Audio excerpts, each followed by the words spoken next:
Welcome to Burlap Teachers. Enjoy the video.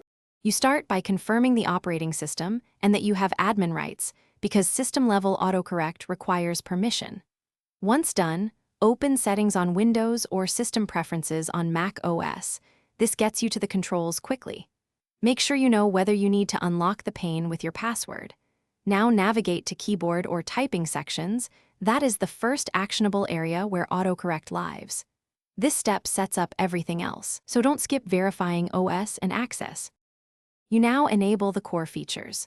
On Windows, go to Devices, then Typing and toggle autocorrect and show text suggestions. This applies system-wide in many apps.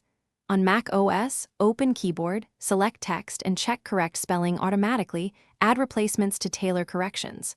Also, make sure your input language and keyboard layout match your typing, because mismatched language prevents accurate corrections. Once toggled, test in a text editor. You'll see suggestions and automatic fixes when words are misspelled. You finish by testing across different applications to ensure autocorrect behaves consistently. Type deliberate errors in a plain editor and in your browser. If it fails, first restart the app, then reboot the system.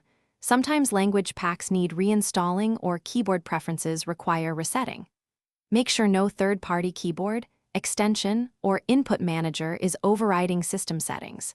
If problems persist, temporarily disable those add-ons. This final pass confirms the feature works and gives you one key troubleshooting tip to resolve conflicts quickly. Thanks for watching. Consider subscribing if this video helped you.